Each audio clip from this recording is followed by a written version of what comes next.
Leksjon 1. Lese sammen.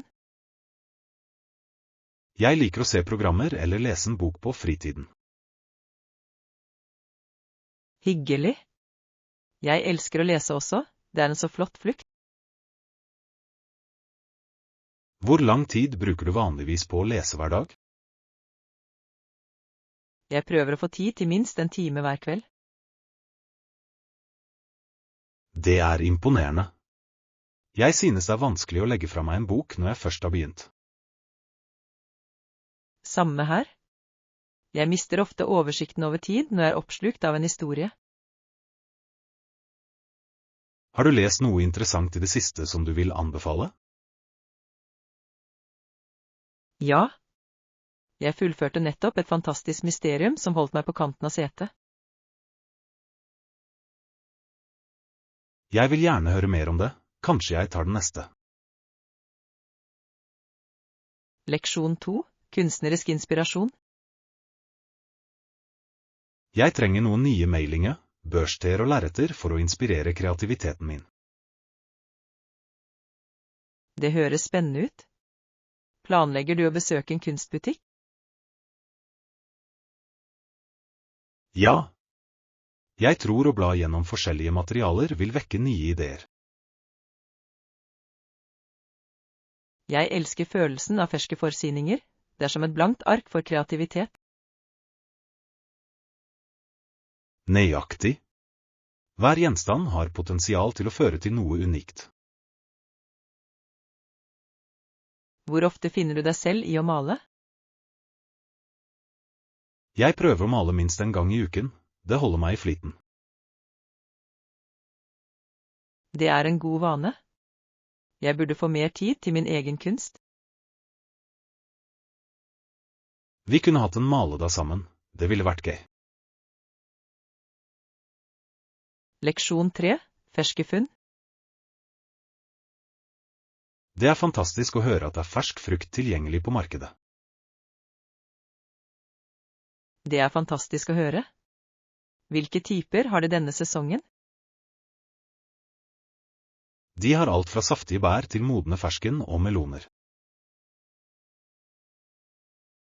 Wow, jeg kan allerede forestille meg hvor deilig de må smake. Frisk frukt er alltid bedre. Det er så mye sunnere og smakfullt. Jeg er helt enig. Jeg elsker å lage smoothies med ferske ingredienser. Det er en god idé. Smoothies er en forfriskende godbit. Ja. De er perfekte for varme dager når du trenger noe kult. La oss planlegge en tur til markedet sammen. Det blir gøy. Leksjon 4. Motivasjon. Det høres motiverende ut. Har du noen forslag til effektive ressurser? Absolutt. Jeg opplever at nettkurs virkelig kan bidra til å bygge nye ferdigheter. Det gir mening. Strukturert læring holder deg ofte fokusert og på rett spor. Nøyaktig. I tillegg er det så mange gratis ressurser tilgjengelig i dag.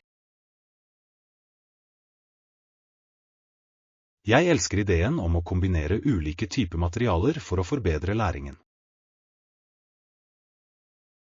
Ja, å blande videoer, artikler og øvelser kan skape en mer engasjerende opplevelse. Jeg er enig. Det holder prosessen frisk og interessant, noe som gjør det lettere å holde seg til. Og ikke glem å bli med i fellesskap eller fora for ytterligere støtte. Det er et godt poeng. Å dele erfaringer med andre kan virkelig motivere deg. Leksjon 5. Reiseplaner. Så hvor vil du dra på vår neste tur?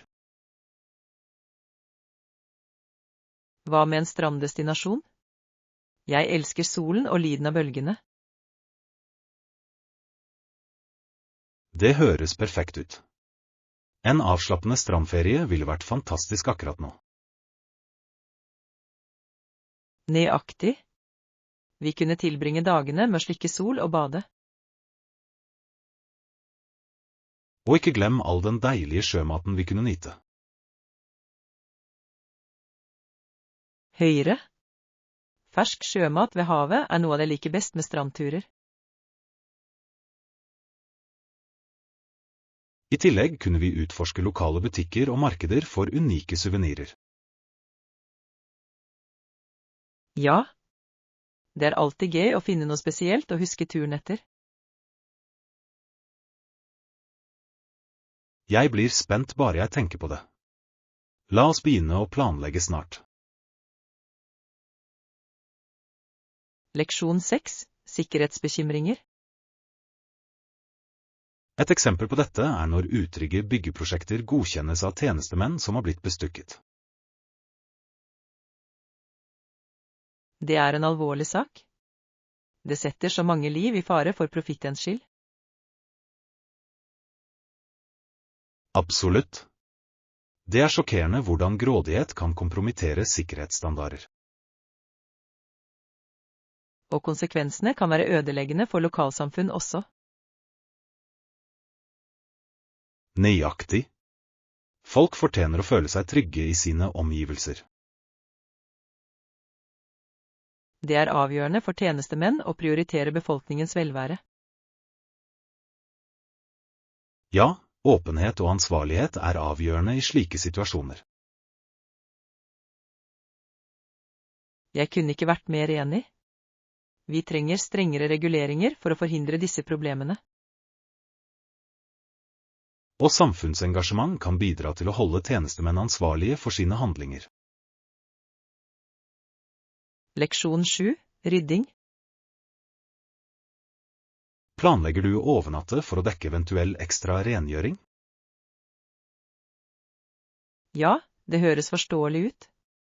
Jeg vil sikre at alt er skinnende rent. God idé. En grundig opprydding kan virkelig få et sted til å føles innbydende. Nøyaktig. Og det setter en positiv tone for når gjestene kommer. Er det noen butikker i nærheten som kan hente ekstra forsyninger om nødvendig? Ja, det er en nærbutikk bare noen kvartaler unna. Det er flott. Det vil gjøre ting enklere hvis vi går tom for noe. Sikkert. Jeg vil sørge for at vi har alt vi trenger for å imponere. Det er alltid bedre å være overforberedt enn underforberedt. Leksjon 8. Produktiv dag. Hei! Har du hatt en produktiv dag? Ja, jeg handlet mat og fikk alt på listen min.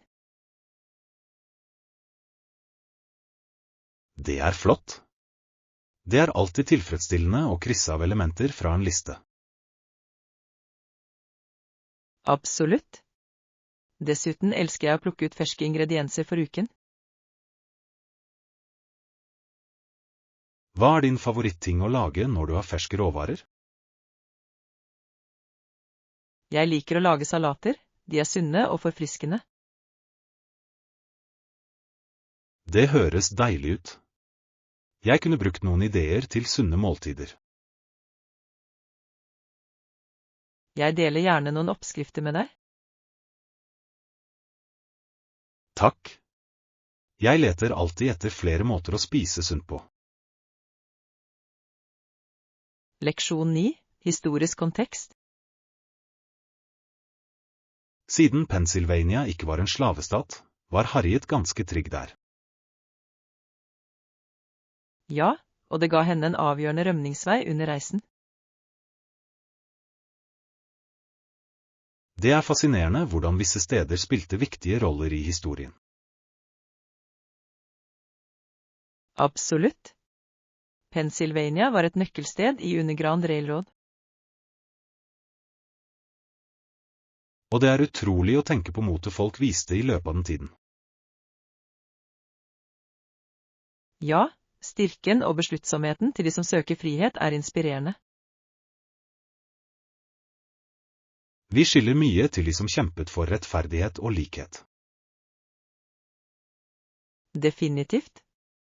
Historiene deres minner oss om viktigheten av å stå opp for det som rett. Og det viktig å fortsette å dele disse historiene slik at vi ikke glemmer det. Leksjon 10. Canadas parker. Fra denne jernbanesatsingen ble Canadas mest kjente park, Banff nasjonalpark, født. Det stemmer. Det utrolig hvordan transport kan føre til så vakker bevaring. Ja, og Banff kjent for sitt fantastiske landskap og et mangfoldig dyreliv. Absolutt. Det tiltrekker seg besøkende fra hele verden hvert år. Og historien bak opprettelsen ganske fascinerende også. Ja, det gjenspeiler viktigheten av bevaringsarbeid allerede den gang.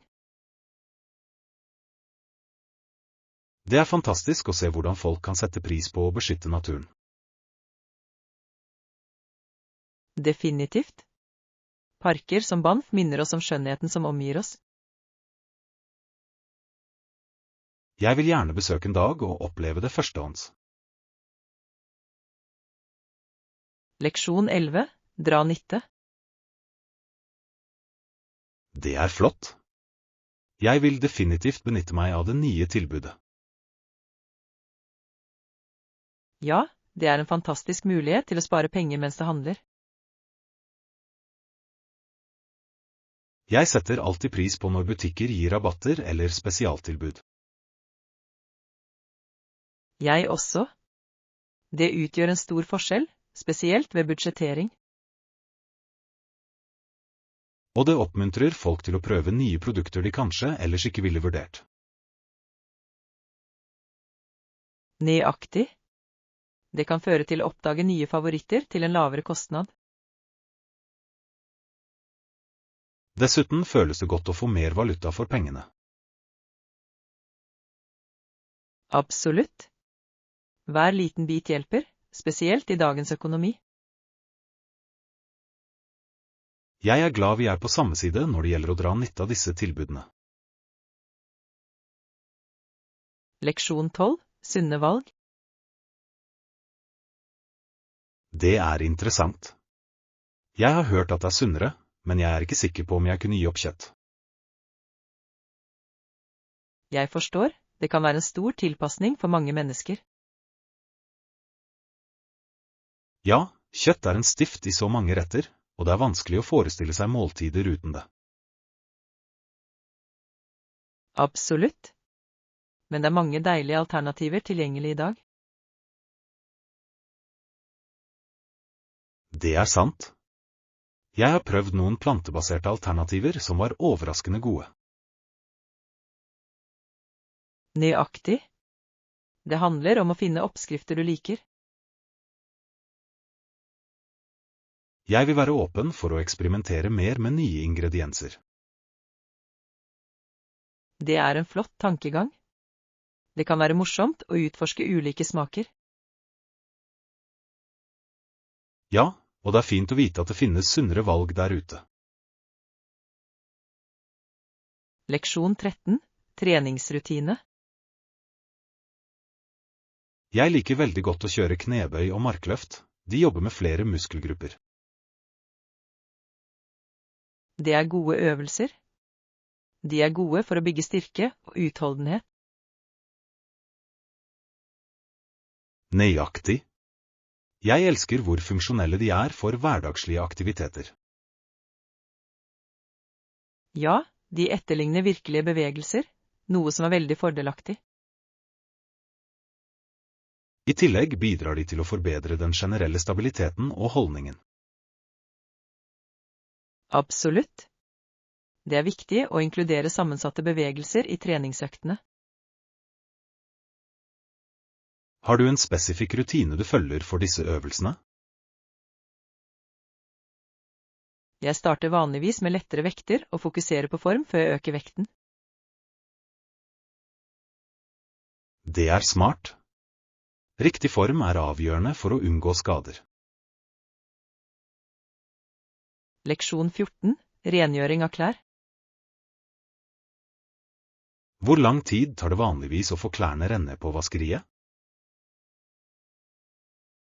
Det tar vanligvis omtrent 24 timer for en standard vask- og tørkservice. Det høres fornuftig ut. Jeg antar at det gir dem tid til å gjøre en grundig jobb. Nøyaktig. De sørger for at alt er ordentlig rengjort og klart for henting. Synes du det har vært ventetiden, spesielt for spesielle varer? Definitivt. Noen plagg krever ekstra pleie, og det er best å la fagfolk håndtere dem. Dessuten er det fint å ha renne klær uten å måtte gjøre det selv. Absolutt. Jeg elsker å ha den bekvemmeligheten, spesielt med en travel timeplan.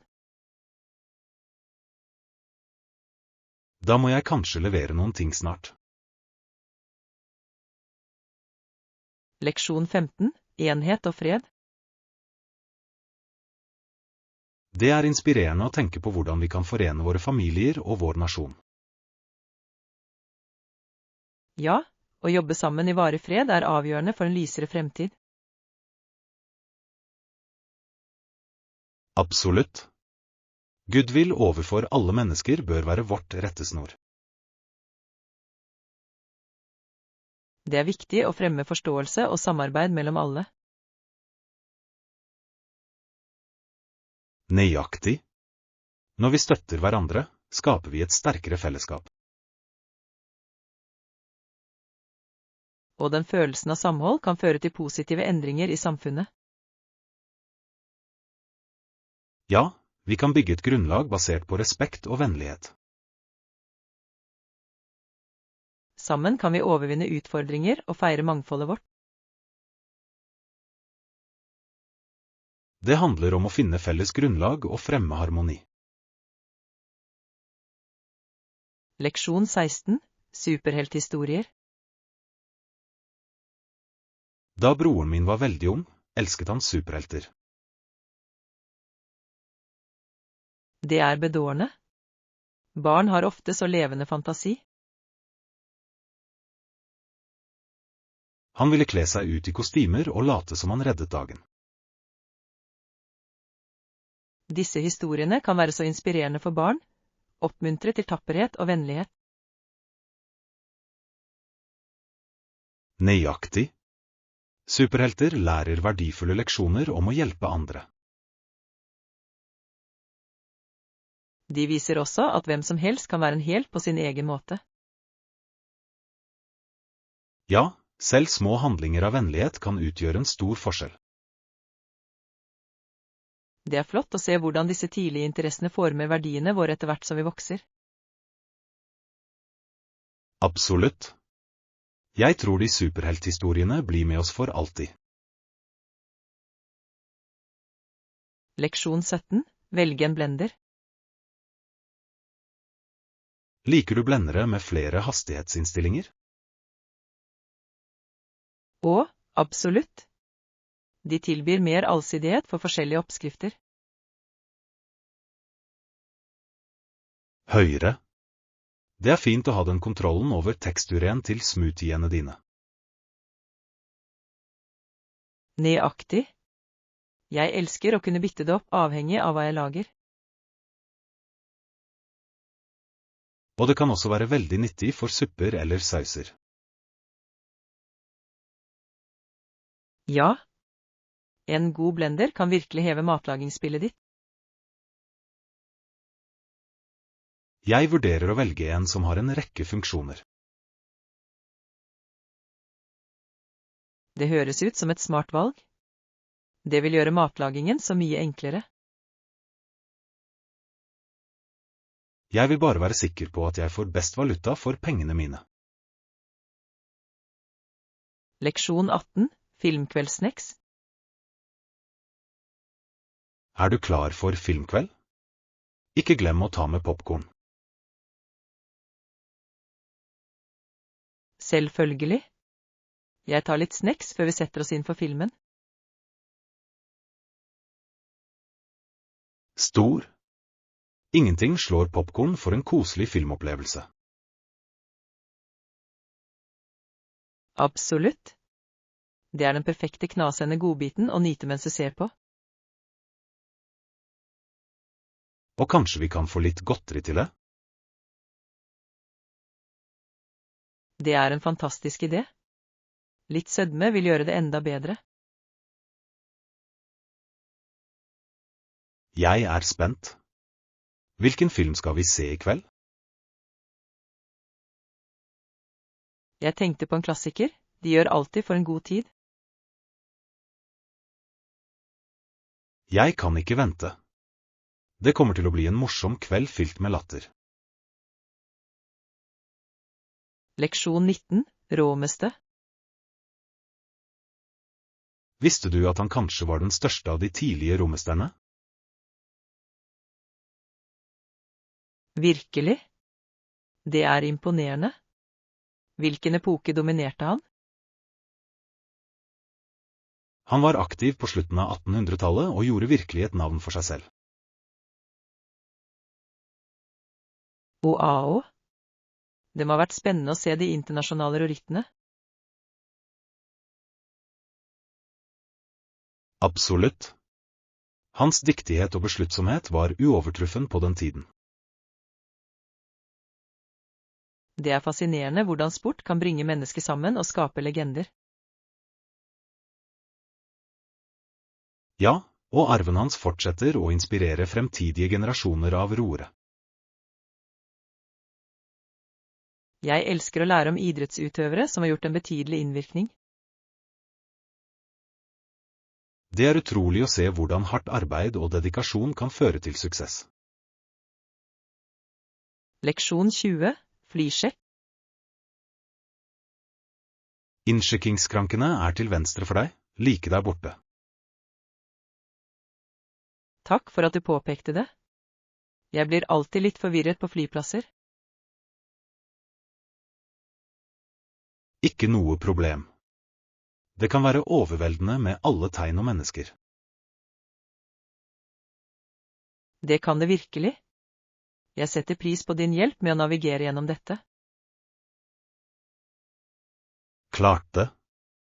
Når vi kommer gjennom innsjekkingen, vil det gå jevnt.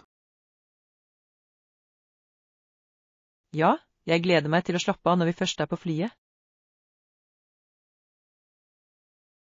Og ikke glem å ta en matbit til flyturen. God idé. Jeg vil være sikker på at jeg har noe å gomle på. La oss få mest mulig ut av denne turen og nyte hvert øyeblikk. Leksjon 21, sesongmessige endringer. Se hvordan bladene skifter farge. Jeg ser røde lønneblader, og de er så levende denne tiden av året. Ja. De appelsiner og gule er like vakre, synes du ikke? Absolutt. Høsten er min favorittårstid av den grunn. Det er utrolig hvordan naturen forvandles til en så fargerik skjerm. Jeg elsker å gå turer i løpet av denne sesongen for å sette pris på naturen. Jeg også. Det er noe så fredelig med den skarpe høstluften. Og lyden av knasende blader under føttene er så tilfredsstillende. Definitivt. Det er en påminnelse om hvor vakker forandring kan være. Leksjon 22, lokalmat. Perfekt. Jeg har også undersøkt noen lokale retter. Det høres spennende ut. Hva har du funnet så langt? Jeg oppdaget noen flotte steder som serverer autentiske retter. Kjempebra. Jeg elsker å prøve ny mat når jeg reiser. Jeg også. Det er en av de beste måtene å oppleve en kultur på. Absolutt. Lokalt kjøkken forteller en historie om stedet og dets folk. Jeg gleder meg til å unne meg noen deilige måltider sammen. Ja. La oss lage en liste over retter du må prøve når vi ankommer. Flott idé. Mat er definitivt et høydepunkt på enhver tur. Leksjon 23. Overnatting. La oss sammenligne priser og fasiliteter de tilbyr for oppholdet vårt. Selvfølgelig. Jeg vil sørge for at vi får best valuta for pengene. Nøyaktig. Det er viktig å finne et sted som dekker våre behov. Jeg er enig. Vi bør prioritere komfort og bekvemmelighet. Ja, og kanskje se etter noen anmeldelser for å se hva andre synes. Det er en god idé. Det kan hjelpe oss å unngå ubehagelige overraskelser. I tillegg kan det forbedre opplevelsen vår å vite hvilke fasiliteter som er tilgjengelige. Absolutt. Jeg ønsker å få mest mulig ut av turen vår. La oss samle all informasjon vi kan før vi bestemmer oss. Leksjon 24. Finne roen. Ja, jeg har hatt mye på hjertet i det siste. Jeg forstår. Det kan være vanskelig å slappe av når det er så mye som skjer. Nøyaktig. Noen ganger skulle jeg ønske at jeg bare kunne slå av tankene mine for en stund. Det er helt normalt. Å finne måter å slappe av på er viktig for vår velvære. Hva pleier du å gjøre for å rydde tankene dine? Jeg liker å ta lange turer i naturen. Det hjelper meg virkelig å føle meg jorde. Det høres deilig ut. Jeg kan prøve det for å se om det fungerer for meg. Definitivt gi den sjanse. Frisk luft og et skifte av natur kan gjøre underverker. Jeg setter pris på forslaget. Jeg får tid til det denne uken. Leksjon 25. Shoppingforberedelser. Absolutt. Jeg tar med min egen handlekurv også, for sikkerhets skyld. Det er en smart idé. Det gjør det mye lettere å bære alt. Nøyaktig. I tillegg hjelper det å holde orden på ting mens du handler. Har du en liste over hva vi trenger å kjøpe? Ja, jeg har laget en omfattende liste for å sikre at vi ikke glemmer noe. Perfekt. Å ha en liste vil spare oss tid og gjøre turen mer effektiv. Nøyaktig. Jeg vil sørge for at vi får alt vi trenger uten noe oppstyr. Jeg også. Det er alltid en lettelse å sjekke alt av listen. La oss gjøre det til en morsom tur. Shopping kan være hyggelig med riktig tankesett. Leksjon 26. Sen innsjekking. Det er flott. Hvor sent kan jeg sjekke inn på hotellet? Resepsjonen vår er åpen 24 timer i døgnet, så du kan ankomme når som helst. Det er veldig praktisk. Det er fint å vite at det er fleksibilitet med innsjekking. Ja, det hjelper å ta imot gjester med ulike reiseplaner. Det setter jeg pris på. Noen ganger kan fly bli forsinket, og planene endres. Nøyaktig. Det er alltid godt å ha den tryggheten når du reiser. Jeg skal sørge for å holde deg oppdatert på ankomsttiden min. Høres ut som en plan. Jeg gleder meg til å se deg når du kommer hit. Jeg også. Det skal være deilig å slappe av etter reisen. Leksjon 27. Bestilling av servering. Det vil ikke skade å gjøre noen restaurantreservasjoner på forhånd. Jeg er helt enig. Det er en god måte å sikre at vi får et bord. I tillegg kan det være travelt i rushtiden, spesielt i helgene.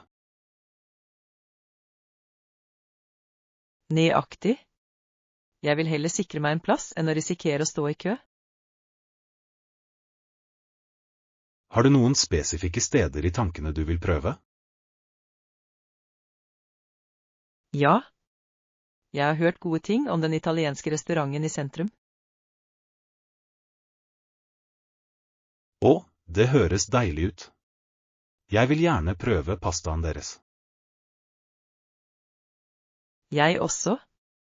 La oss bestille middag en kveld. Flott idé. Jeg gleder meg til å nyte et godt måltid sammen. Leksjon 28. Innkjøp av dagligvarer.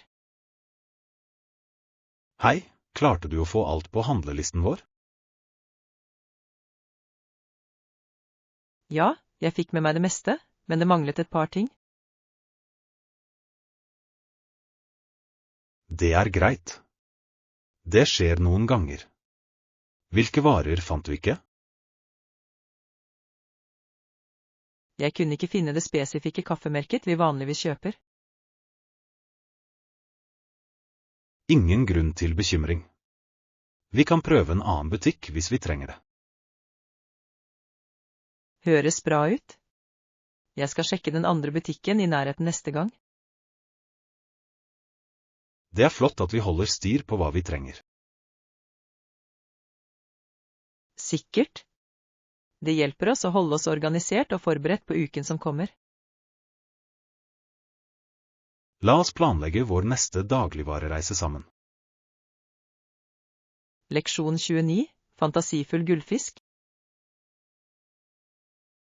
Et av kjæledyrene mine fra barndommen var gullfisken min fordi han hadde en svart flekk på finnen. Det er interessant. Hadde du noen spesielle historier om ham? Ja. Jeg så på ham og forestilte meg at han var en modig oppdagelsesreisende i havet. Det er bedårende. Barn har så levende fantasi. Jeg ville lage eventyr for ham, svømme gjennom korallrev. Så gøy. Det er utrolig hvordan kjæledyr kan inspirere kreativitet hos barn. Nøyaktig. Det fikk meg til å føle at jeg var en del av hans undervannsverden. De minnene er så dyrebare. Liker du fortsatt å forestille deg slike historier? Absolutt. Det er en fantastisk måte å holde fantasien i live. Leksjon 30. Kvinnestemmerettbevegelse. Denne bevegelsen ble kjent som kvinnenes stemmerett fordi ordet stemmerett betyr stemmerett. Det stemmer. Det var en avgjørende del av historien i kampen for kvinners rettigheter. Absolutt. Den fremhever kampen for likhet og representasjon.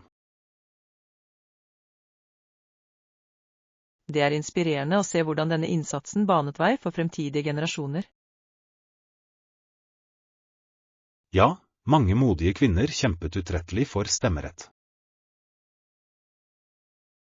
Og arven deres fortsetter å inspirere aktivister i dag. Nøyaktig. Å forstå denne historien er viktig for å fremme sosial rettferdighet. Jeg er helt enig. Det minner oss om viktigheten av å stå opp for rettigheter. La oss fortsette å lære om disse bevegelsene for å hedre bidragene deres. Leksjon 31. Utforske alternativer. Har du sjekket ut de nye alternativene i den butikken? Ja, det gjorde jeg. De har noen interessante produkter tilgjengelig. Det er flott å høre. Jeg elsker når butikker får nytt varelager. Jeg også. Det er spennende å se hva som er tilgjengelig og prøve nye ting.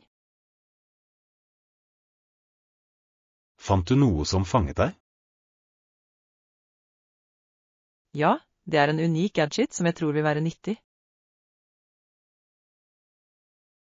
Kjempebra. Jeg elsker å oppdage nye verktøy som gjør livet enklere. Nøyaktig. Det er alltid gøy å utforske og finne noe nyttig. La oss gå sammen igjen og sjekke det ut snart. Leksjon 32. Familiemiddager. Mor lager gode kveldsmat, og vi samles ofte rundt bordet. Det høres deilig ut. Familiemiddager er en så fin tradisjon. Ja, det er en flott tid for å følge med og dele historier om dagen vår. Jeg er helt enig. Det bidrar til å styrke familiebånd. Vi bytter vanligvis på å snakke om det vi har gjort gjennom uken. Det er en fantastisk måte å holde kontakten og involvert i hverandres liv. Nøyaktig. Mat smaker bedre når den deles med kjære. Det høres ut som du har et varmt og innbydende hjem. Det gjør jeg. Det er et rom fylt med kjærlighet og latter. Leksjon 33.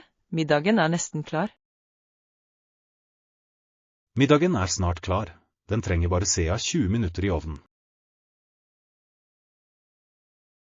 Det høres fantastisk ut. Jeg kan allerede lukte den deilige aromaen. Ja, det er vanskelig å motstå fristelsen til å titte inn, men tålmodighet er nøkkelen. Jeg er helt enig. Noen ganger gjør forventningen det enda morsommere. Nøyaktig. I tillegg gir oss tid til å dekke bordet og gjøre alt klart. Flott idé. Vi kan også tilberede noen drinker til måltidet. Absolutt. En god drink utfyller alltid en god middag. Jeg er så spent på å smake det du har tilberedt. Jeg er sikker på at det blir fantastisk. Takk. Jeg håper det lever opp til dine forventninger. Leksjon 34. Utforsk det store området. Visste du at noen turister reiser mye mer enn en mil i dette området? Virkelig? Det er imponerende. Hva er det totale arealet de dekker? Det spenner over rundt 1000 kvadratkilometer, som er ganske omfattende. Wow! Det er mye land å utforske. Hva kan folk se der? Det er fantastiske landskap, dyreliv og mange utendørsaktiviteter. Høres ut som et paradis for naturelskere. Jeg vil gjerne besøke en dag. Absolutt. Det er et flott sted for fotturer, camping og fotografering. Jeg kan forestille meg at utsikten er fantastisk. Vi burde planlegge en tur. Ja, la oss gjøre det. Det ville vært et eventyr å huske.